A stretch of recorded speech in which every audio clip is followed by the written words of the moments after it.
कृष्णा। मैं गीता सुनाने जा रही। तो जितने भी हैं यूट्यूब वाले, फेसबुक वाले, इस सबको जो जय श्री कृष्णा और श्री राधे राधे, सबको मैं स्वागत करती हूँ, सबको बुलाती हूँ और अपने भगवान को भी धन्यवाद। और हम सब मिलके देते हैं, कहते हैं कि मेरे साथ तुम भी खड़े हो गए और हम तुम्हारे साथ खड़े होंगे तो भगवान जरूर सुनेंगे। कहते हैं कि भगवान ऐसे नहीं है कि वो सुनते नहीं हैं, जरूर सुनेंगे। तो चलो सब मिलकर भगवान से प्रार्थना करते हैं, कृष्ण से प्रार्थना करते हैं। और वैसे ही वो रसियाएँ, रंग रसियाएँ, तो राधा रानी को साथ में लेके और खिड़ोली करते हैं जो है, तो चलते हैं।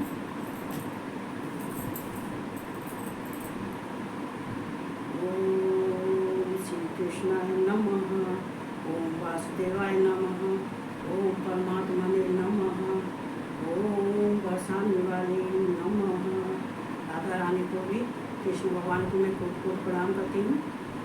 और मैं गीता सुनाने जा रही हूँ, अगर कुछ त्रुटियाँ हो जाए तो मुझे माफ़ करना, क्षमा करना। और सबके ज्ञान का भंडार भरो, जैसे कि किसी के घर में धन दौलत का भंडार भरा जाता है, तो मैं भगवान कृष्ण और राधा रानी से प्रार्थना कहती हूँ, सबका उद्धार करो, सबका भला करो, सबके भंडार भरो और सबको ज्ञान प्रदान करो। इतना कहते ही मैं गीता सुनाने के लिए जा रही हूँ।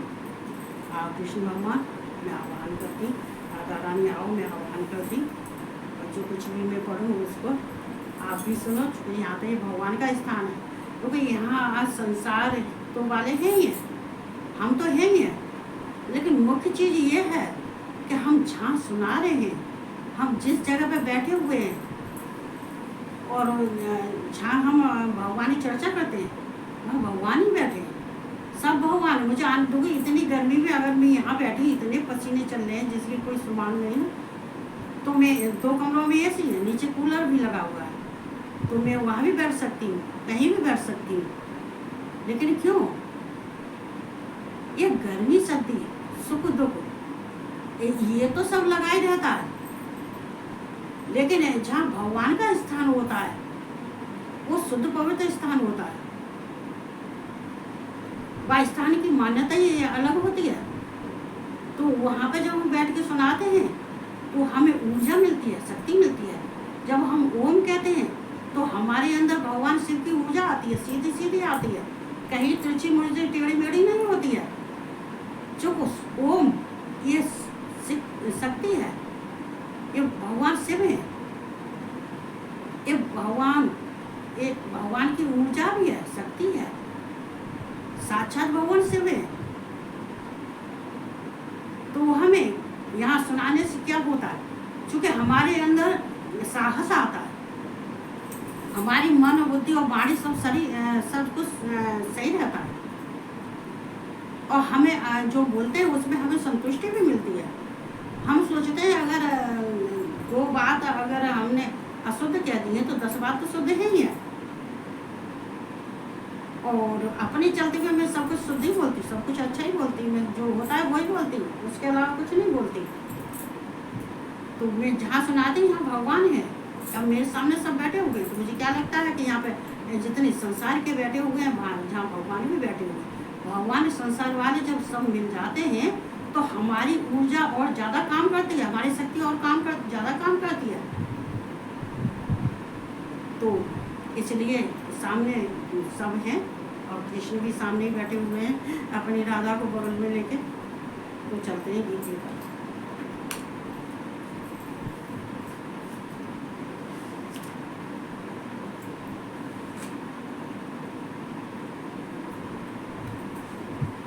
हाँ, तो कल हम यहाँ थे। सहृद मित्र बैरी उदासीन मध्यस्थ, द्वेष और बंधुगणों में, धर्मात्मा में और पापियों में भी समान भाव रखने वाला अत्यंत श्रेष्ठ है। मतलब इन सब में जो समान रहता है तो वो अत्यंत श्रेष्ठ है। योगी उचित सतत आत्मान रहस्य स्थित एकागी यत चित्तात्मा चित्त धन आत्मा निराशीर परिग्रह, मन और इंद्रियों सहित शरीर को बस में रखने वाला, आशा रहित और संग्रह रहित योगी अकेला ही एकांत स्थान में स्थित होकर आत्मा को निरंतर परमात्मा में लगा। देखो हमारे ये मन इंद्रियां, ये है ना, ये इंद्रियां अपने आप स्वतः काम नहीं करती। हमारा मन जो कहता है इंद्रियां वही कार्य करती हैं। हम कहते हैं हमें खाना खाना है, हमारा मन कर रहा है खाना खाने को, तो वो इंद्रियां अपना कार्य करेगा। चुकने का तो कार्य अपना कार्य करने का होता है। तो कहते हैं मन इंद्रियों से शरीर को बस में जो रख लेता है और जो किसी से आशा नहीं करता और ना ही किसी से संग्रह करके, मतलब कि जहाँ 10 हैं 20 हैं उसमें रह के काम करता है। योगी जो होता है, तो योगी तो क्या करता है, अकेला एकांत भाव में जो भगवान का भजन करता है, ध्यान करता है, तो निरंतर परमात्मा में कहते तो वो शुद्ध पवित्र होता है। चूँकि स्थान में स्थित होकर, एकांत स्थान में स्थित होकर आत्मा को निरंतर परमात्मा में लगा दे। चूँकि जो परमात्मा में लगाता है तो एकांत में रह के जो परमात्मा में अपने ध्यान को और चित्त को लगाता है, किसी से आशा नहीं करता, किसी से किसी नहीं है कि हर समय मेले में रहे 10-20 में रहे नहीं, किसी का ऐसे का संग नहीं। संग हो तो एक हो, चाहे अच्छा कहो, नहीं तो एकांत में तो जो करता है तो वो कहते हैं वो भगवान को प्राप्त कर लेता है। चूँकि अपनी आत्मा में ही देखो, हमारी क्या है, ये आत्मा है। जब हम लोग आत्मा में ही रहते हैं, अपने में ही रहते हैं, आत्मा परमात्मा एक ही बात है। तो जहाँ आत्मा हमारी अंतःकरण शुद्ध हो जाता है तो हमारा आत्मा परमात्मा का मिलन कहीं दूर नहीं है। एक ही भाव से स्थित करो, याद करो, एकांत भी याद करो तो तुम्हें भगवान ही याद आएंगे, मन से, चित्त से, ध्यान से। तो उसमें परमात्मा में जो लगा रहता है या एकांत में रह के, तो उसको भगवान की प्राप्ति भी होती है, मोक्ष भी मिलता है। स्वच्छवदे से प्रतिष्ठाप्य स्थिर मानसन महात्मन नातयोच्चतम नात नीचम च एलार्जन कुशोत्तरम। शुद्ध भूमि में जिसके ऊपर क्रमशः कुशा, मृगछाला और वस्त्र बिछे हैं, जो न बहुत ऊंचा, तो वो अभी मैंने ये पुराण में कहा था, जो न बहुत ऊंचा और न बहुत नीचा, ऐसे अपने आसन को स्थिर स्थापन करके, मतलब भगवान से हमारा स्थान नीचा होना चाहिए और बिल्कुल जमीन पे भी नहीं होना चाहिए, जमीन से 4 अंगुल ऊंचा होना चाहिए। और जितने हमारे जमीन से हमारा आसन ऊंचा है, उससे 3 गुना 4 गुना बल्कि 5 गुना भगवान का स्थान होना चाहिए। ये तो मैंने अभी शिव पुराण में भी कहा था। तत्र एकाग्रम मन है प्रत्यायत चित्तेन्द्रिय क्रिया उपविश्वासने युज्याय अधोगमात्म विशुद्ध। उस आसन पर बैठकर चित्त और इंद्रियों की क्रियाओं को बस में रखते हुए मन को एकाग्र करके अंतःकरण की शुद्धि के लिए योग का अभ्यास करें। देखो उस आसन पर बैठ के अपने चित्त मन को एकाग्र करो। देखो हमारा बुद्धि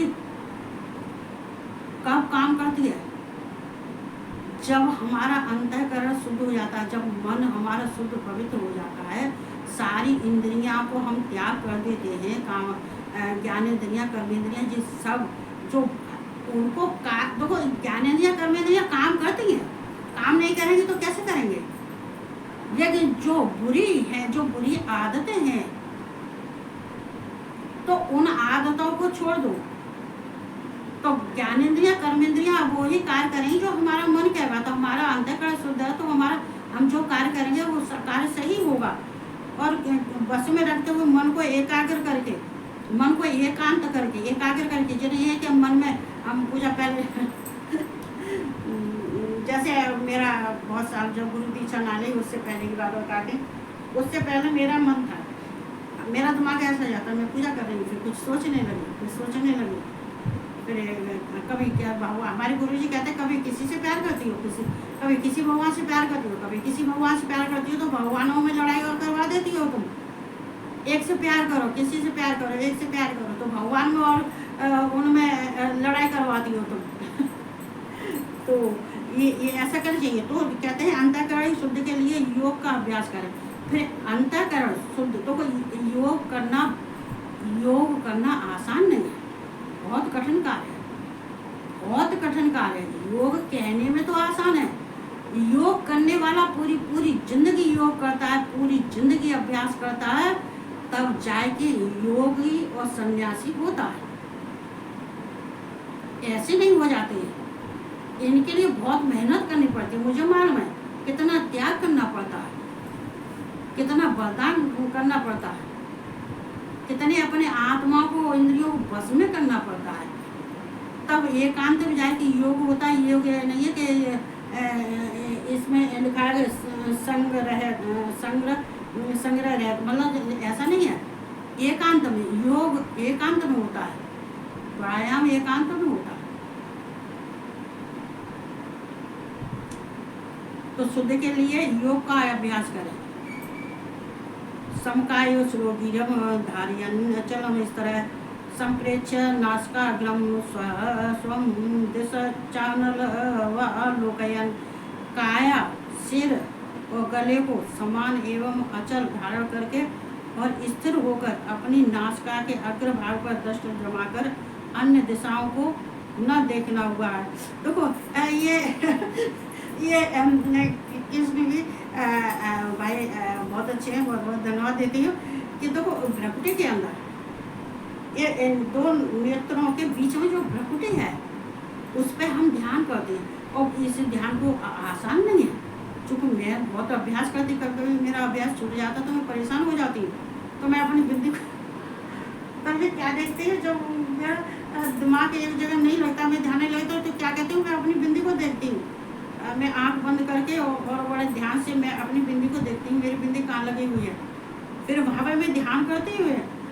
और नहीं तो जोत जलाती हूँ, पहले ज्योत की तरफ ध्यान करती हूँ। चूँकि मैं जो है अग्नि तत्व मेरे अंदर ज़्यादा है, अग्नि तत्व से मेरा संबंध ज़्यादा है। अग्नि तत्व, अग्नि से मैं सब कुछ अपने शरीर के कुछ भी देख सकती हूँ मैं, और अपनी आँख को भी मैं देखती थी, तो अग्नि की तरफ थोड़ा सा ध्यान किया और फिर मुझे अपनी आँख का जो नसें फट गई थी तो वो सारा कुछ दिखाई देता था, मैं तुरंत डॉक्टर को भी बता दिया था। तो क्या होता है कि काया सिर और गले को समान एवं, मतलब बिल्कुल समान रखना चाहिए, गले को भी, शरीर को भी और सिर को भी बिल्कुल एकदम एकांत में, बिल्कुल सामने अपने ठीक ढंग से, कहीं झुकाव नहीं होना चाहिए, कमरे में के गले में कहीं झुकाव नहीं होना चाहिए, सीधा समान अचल धारण करके, मतलब बिल्कुल एक चित्त होके चलायमान नहीं रहना चाहिए, नहीं तो तुम्हारी योग में बाधा आ जाएगी। हाँ, और फिर इस तरह होकर अपनी नासिका के अग्रभाग पर, और फिर नहीं होता है तो जो नासिका का अग्रभाग है ना, इसको कभी कभी अगर बाई चांस तुम्हारा ध्यान भ्रकुटी के बीच में नहीं जाता है तो नासिका के अग्रभाग में ध्यान लगाओ, तो हम धीरे धीरे ही कहीं तक पहुंच पाते हैं। एक साथ में कुछ नहीं होता है, हमें बहुत अभ्यास करना पड़ता है। अभ्यास करने के बाद में फिर हमें कुछ समझ में आता है। तो कहते हैं नाक के अग्रभाग में ध्यान करो, दृष्टि जमा कर बैठो, मतलब बिल्कुल एकदम बिल्कुल हिलना नहीं है, बिल्कुल अचल बैठना जो बिल्कुल बिल्कुल नाक की सीधे बैठ के नाक के अपने देखो, और देखने का अन्य और किसी और दिशा में मत देखो, केवल सिर्फ अपने नासिका के अग्रभाग को देखो। योग के लिए अर्जुन को समझाने, तुम भी समझ जाओ सब। देखो ये कोई गलत बात नहीं है ना, और ना ही कोई कठिन कार्य है। देखो ये कार्य जो भगवान समझा रहे हैं तो हम सबके लिए अच्छा है, हम सबको समझना चाहिए, और हमको कृष्ण से ज्ञान लेना चाहिए। अब राधा ने लिया कि नहीं लिया हमें ना मानो, दोनों लड़ाई हो जाती होगी, वो दूर भागता होगा, वो दूर भागती होगी, और नहीं तो ज्ञान लेना चाहिए जो है। तो प्रशांत आत्मा विगत वीर ब्रह्मचार व्रते स्थित मन संयम वचन तव युक्त आसीत मत पर। ब्रह्मचारी के व्रत में स्थित वह रहते, तो किसी का पालन करो। योग हम करते हैं, व्रत नियम करते हैं, तो हम ब्रह्मचारी के रूप में रहना चाहिए, हमारे अंदर कोई गलत भावना नहीं होनी चाहिए। और वह रहता था वही वहाँ पे शांत अंतःकरण, मतलब शांत रहना चाहिए, और किसी का भय नहीं करना चाहिए क्या अरे ये हमसे नहीं होगा, हमसे नहीं होगा, कैसे होगा, कैसे होगा, ये सब नहीं सोचना चाहिए।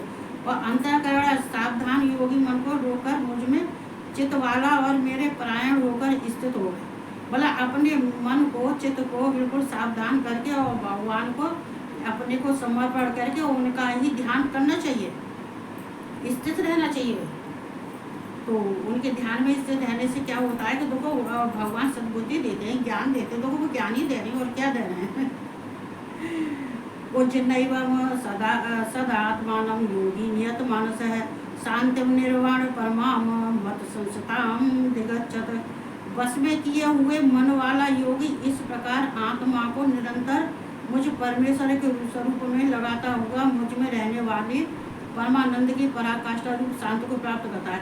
जो योगी अपने मन को बस में करके और जो मेरे में ध्यान लगाता है, जो मुझे ही देखता है, और तो उसको कहते हैं परमानंद की प्राप्ति होती है, मतलब आनंद की प्राप्ति होती है, भगवान के आनंद की प्राप्ति को। भगवान के जो भजन है मुझे तो किसी की नहीं मालूम है, पर मुझे अपनी तो मालूम है कि जब से हम भगवान के गुरु के बाद, एक गुरु से पहले तो पूजा तो मैं बचपन से करती, 5 साल की थी तभी से करती। अभी मेरी माँ में 5 साल की छोटी सी कुआं पर नवाए के 4 बजे हमारे चाची के ताईने के बातों में कार्तिक के महीने में बैठा ले आती थी, बोरी पे बोरी डाल देती थी और जोत जला के ले जाती थी और कुआं पे बैठा के नहवाती थी कार्तिक के महीने में। और हम ठंडे की वजह से सूख जाते थे और ठंडे पानी से कुआं में से, पहले कुआं थे गाँवों में, तो हमारे यहाँ तो कुआं था, तो उस कुआं पे हमारी जितनी जुआ थी, हमारी चाची वगैरह थी, सब कुआं बनाती थी। तो हमारी माँ, मैं 5 साल की ही थी, बहुत छोटी सी थी, नेक्सी सी, तब नहवाती हूँ कुआं पर नहा के और कपड़ा पहना के ओढ़ा के और बोरी बिछा के और तुलसी के नीचे सबके पास बैठा जाती थी। मैं तभी से अध्यात्म में पूजा मैं तभी से लगी हुई हूँ, लेकिन ज्ञान तो हमने गुरु का लिया है, गुरु दीक्षा ली है, तभी से ज्ञान प्राप्त हुआ। बहुत कुछ ज्ञान प्राप्त नहीं हुआ मुझे, तो मैं उनको बहुत बहुत धन्यवाद देती हूँ। और मैं तो रोज़ पहले गुरु की वंदना करती हूँ, उसके बाद में किसी भगवान की करती हूँ, उसके बाद में हनुमान जी की करती हूँ, उसके बाद में न अत्यसन तथस्थ योगस्थ न चैकांत मनसतः न चाते स्वप्नशीलस्य जागृतो नैव चार्जन च धन अर्जुन। हे अर्जुन, ये है योग न तो बहुत खाने वाले का है, न बिल्कुल खाने वाले का है, न बहुत सहन करने के स्वभाव वाले का है, और न सदा जागने वाले का योग सिद्ध होता है। न ज़्यादा खाना चाहिए, योग करने वाले न ज़्यादा खाते हैं, न कम खाते हैं, न ज़्यादा सोते हैं, न ज़्यादा जागते हैं, शुद्ध योग करते हैं। योग करने वाले मध्यम रहते हैं और ना ही जागने वाले का ही सिद्ध होता है। मतलब न ज़्यादा सोते हैं, न ज़्यादा खाते हैं, न कम खाते हैं, न ज़्यादा सोते हैं, न कम सोते हैं, कहते हैं सम रहते हैं, जिससे कि उन्हें योग करने में कोई परेशानी न हो। तो अब जो कृष्ण भगवान अर्जुन को समझा रहे हैं इस समय, तो युक्ताहार विहारस्य युक्त चेष्टस्य कर्मस्य युक्त स्वप्नवा बोधस्य योगो भवति दुःखः। दुखों का नाश करने वाला योग तो यथा योग आहार विहार करने वाले का, कर्मों में यथा योग चेष्टा करने वाले का और यथा योग सोने तथा जागने वाले का ही सिद्ध होता है। दुखों का नाश जो करने वाला है, जो योग होता है जिससे हमारे दुख का नाश हो जाए, जो हमारे दुखों का नाश हो जाए, ऐसा योग करता है, तो वो योगी नहीं ज़्यादा आहार करता है, नहीं कहीं घूमता फिरता है, वो अपने कर्मों में ही चेष्टा करता है, अपने कर्मों में ध्यान देता है। और जो ऐसा अपने कर्मों में ध्यान देने वाला यथा योग सोने तथा जागने वाले का ही सिद्ध होता है। मतलब जो उतना ही सोना चाहिए जितना कि जरूरी होता है। नींद हमेशा जो ज़्यादा सोने वाला होता है उस पर शनि और दरिद्रता दोनों आ जाती है। शनि और दरिद्रता दोनों आती है। शनि कहाँ आता है? राहु और शनि और केतु कहाँ गिरते हैं? जब ज़्यादा सोने होते, कहते हैं 8, चलो मुझे भी कभी 8 तो खैर मुझे नहीं बजते हैं, पर कभी 7:30 बज जाते हैं, 7 बज जाते हैं। और वैसे किसी दिन 6 बजे उठ जाती हूँ। किसी भी दिन मालूम पड़ेगा भगवान की ऐसी कृपा है कि मुझे उठा के बैठा देते हैं तो 6 बजे ही उठ जाती हूँ। जिस दिन वो जिस वक्त मुझे जगा दे तो उस वक्त तो कहते हैं ऐसा ही जागने वाले का ही सिद्ध होता है। यदा विनियतं चित्तमात्मन्ये अवतिष्ठते न स्पृह सर्वकाम्यो युक्त इत उच्यते तदा इत्यो माने इत्य उच्यते तदा। तो अत्यंत बस में किया हुआ चित्त, अत्यंत बस में किया हुआ चित्त जिस काल में परमात्मा में ही भली भांति स्थित हो जाता है, उस काल में संपूर्ण भोगों से स्पृह रहित पुरुष योग युक्त है, ऐसा कहा जाता है। देखो, अत्यंत बस में किया हुआ चित्त जिस काल में परमात्मा में ही भली भांति स्थित रहता है, जिस समय भगवान में जिसका मन स्थित हो जाता है, जिस समय चित्त उसका भगवान में स्थित होता है, तो उस काल में संपूर्ण भोगों से स्पृह रहित पुरुष योग युक्त है। मतलब तो ये सोच लो कि वो योग युक्त, जब ये सारे काम उसको आसान लगने लगते हैं, इन सब नियमों को साध लेता है, तो कहते हैं कि पुरुष वो ही योग युक्त है, ऐसा कहा जाता है। कृष्ण बता रहे हैं, ऐसा कहा जाता है। यथा दीपो निवातस्थो नैवन्ते सोपमा स्मृतः योगिनो यत चित्तस्य इज्जतो योगमात्मनः। देखो, योग माँ आत्मन है।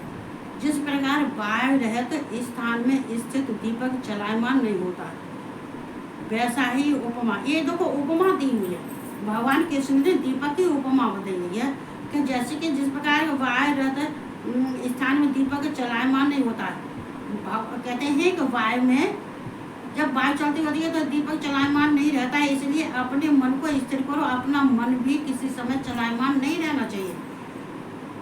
तो योगी के जीते हुए चित्त की ही कही गई है। ये कहते हैं परमात्मा के ध्यान में लगे हुए योगी, जो परमात्मा के ध्यान में लगे हुए योगी हैं, उनको यह दीपक की उपमा दी हुई है। तो ऐसे ही योगी को चाहिए कि उसका मन कभी चलायमान नहीं रहना चाहिए, चाहे कहीं आपत आया, परेशानी आया, चाहे कहीं शोर हो रहा है, चाहे नाच हो रहा है, चाहे कूद हो रहा है, चाहे कोई चिल्ला रहा है, कुछ कर रहा है, योगी को अपने एकांत में रह के अपने योग में स्थित रहना चाहिए उस समय, जिस समय योग करता है उस समय, ऐसा कहा जाता है। तो योगी के जीते हुए चित्त की कही है। तो फिर ऐसे योगी अपने चित्त को, मन को जीत लेता है, और ये सब करने के लिए बहुत प्रयास करना पड़ता है। देखो, ये सारे काम बहुत नहीं हो जाते हैं, क्योंकि देखो जो दुख में इतना विचलित हो जाता है, इतना विचलित हो जाता है, क्या करूं, कहाँ जाऊं, कैसे करूं, क्या नहीं करूं, अरे क्या करूं, कहाँ जाऊं। वो एक अलग बात है कि अपना मन बहलाने के लिए कहीं चले जाओ, या फिर मालूम पड़ेगा हमारा कहीं कोई कार्य है तो चलो हमारा मन भी बहल जाएगा, हमारा वो कार्य भी हो जाएगा। लेकिन ऐसे दुख में तो रोज के दुख है, रोज के संकट है, रोज घर में चर्चा मैचा जब रोज घर में होती है तो रोज किसके घर भागोगे, कहाँ भागोगे। तो हमें क्या करना चाहिए, दुख है तुरंत ओम नमः शिवाय, ओम नमः शिवाय, ओम नमः शिवाय करने लगो, कन्हैया का गीत गाने लगो, चाहे भगवान शिव का गीत गाने लगो, कुछ भी करने लगो, कुछ भी करने लगो, उस जगह से तुरंत हट जाओ, अपने मन को फ्रेश करो, अपने भगवान के सामने ध्यान लगाओ थोड़ी देर, 2 मिनट के लिए। 2 मिनट में भगवान सावधान कर देते, चाहे कृष्ण हो, चाहे शिव हो, चाहे विष्णु हो, चाहे गुरु हो, कोई भी हो, कहते हैं कि हमारा ध्यान वो बांट देते हैं। थोड़ा ही पढ़ूंगा, बस एक और पढ़ूंगी, नहीं तो बच्चा उतारेगा नहीं, कहेगा कि बहुत टाइम हो जाए। यत्रो परमते चित्तम निरुद्धम योग सेवया, यत्र चेत आत्मन आत्मानं पश्यन् आत्मन तुष्यते। योग के अभ्यास से निरुद्ध चित्त जिस अवस्था में उपराम हो जाता है, और जिस अवस्था में परमात्मा के ध्यान से शुद्ध हुई सूक्ष्म बुद्धि द्वारा परमात्मा को साक्षात करता हुआ सच्चिदानंद परमात्मा में ही संतुष्ट रहता है। तो देखो, कहते हैं अब ये सब क्या है, मन और चित्त की बात है। कहते हैं कि परमात्मा में ध्यान जब उसका कहते हैं अंतःकरण शुद्ध होता है, परमात्मा में लीन हो जाता है, तो बुद्धि द्वारा आत्मा परमात्मा को साक्षात करता हुआ तो अपने सूक्ष्म बुद्धि से ही परमात्मा का साक्षात्कार कर लेता है। देखो, कहते हैं भगवान को कैसे देख पाते, भगवान कैसे दर्शन देते हैं?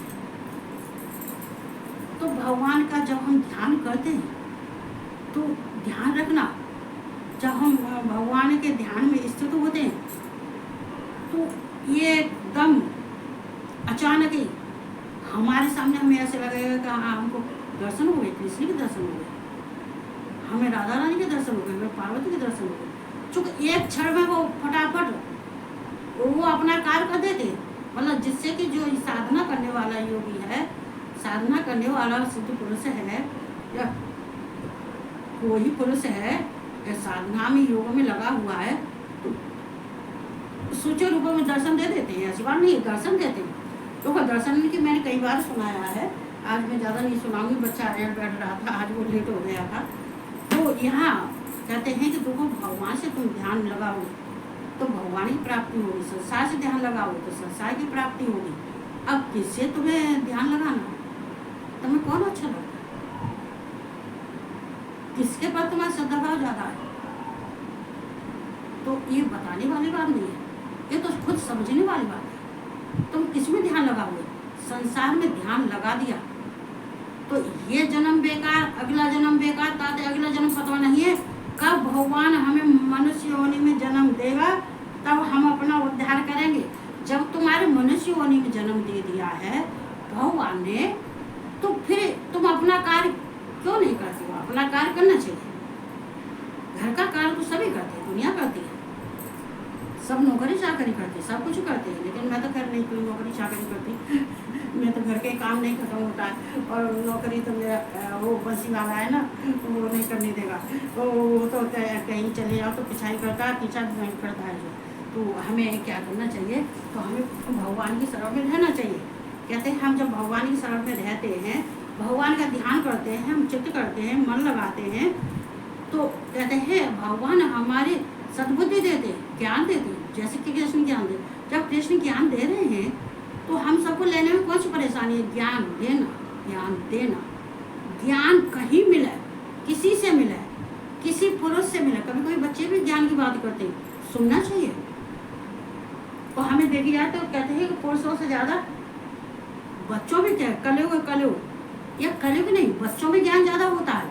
बड़े बड़े तो बिगड़ जाते हैं, वो तो चले गए अपने रास्ते पर बह रहे हैं, वो तो आनंद ले रहे हैं, मस्त रह रहे हैं, उन्हें किसी बात की कोई वही नहीं है, क्या अच्छा है क्या बुरा, वो सब भूल गए। लेकिन आजकल के बच्चे ऐसे होते हैं, तो बहुत बच्चे ऐसे होते हैं कि उन्हें अच्छे बुरे का ज्ञान होता है। जैसे कि मेरा नाती 2.5 साल का, उसके पास में बैठ जाओ तो उसकी बातें सुनते रहो, सारी बात, कोई बात तो फालतू नहीं करेगा, ज्ञान की बात करेगा, और इतनी करेगा इतनी करेगा इतनी करेगा, जिसकी कोई सुमान नहीं ना। ऐसी ऐसी बातें कभी कभी कहता है कि हम सुनने में हम भी आश्चर्य में पड़ जाते हैं कि जी कौन है, कहाँ से आया है। ये भगवान की देन है। तो हमें भगवान की शरण में रहना चाहिए। और मैं भगवान कृष्ण को बहुत बहुत धन्यवाद देती हूँ, राधा रानी को देती हूँ, भगवान से पार्वती को, अपने गुरु जी को, जितने हैं मेरे इष्ट देवता, पुत्र देवता, कुल देवता, मेरे माता पिता, कुल देवी, मैं सबको बहुत बहुत धन्यवाद देती हूँ, सबको बहुत बहुत ग्रेटिट्यूड देती हूँ। और मैं सबके लिए यही कामना करती हूँ कि बस से इतना कार्य करती रहे कि मुझे सदमार्ग पर चला देना, सदबुद्धि दे हमें, बस। तो यही कहते हुए मैं अपने वाणी को विराम देती हूँ। एक बार भगवान कृष्ण का नाम ले दो और राधा रानी की ले दो। ओम कृष्णाय नमः, ओम वासुदेवाय नमः, ओम परमात्मने नमः, ओम राधा वल्लभाय नमः। मैं राधा वल्लभ, मैं राधा कृष्ण को दोनों को टूट टूट प्रणाम करती हूँ। बस यही कहते हुए तो मैं अपने भाई को प्रणाम दे रही। सबको राधे राधे, सब जय श्री कृष्णा। आराम से रहो, मस्त रहो, ठीक से सो, टेंशन मत लो, चिंता मत करो, और जो चिंता करनी है और मेरे पास करने के बाद में फ़ोन कर लेना, मैं उठा लूँगी। चलो फ़ोन उठाना नहीं जानती, बेटे के यहाँ जाऊँगी, जब मुझसे कहूँगी फ़ोन उठा दे तो बस इतनी कहते हुए सबको गुड नाइट।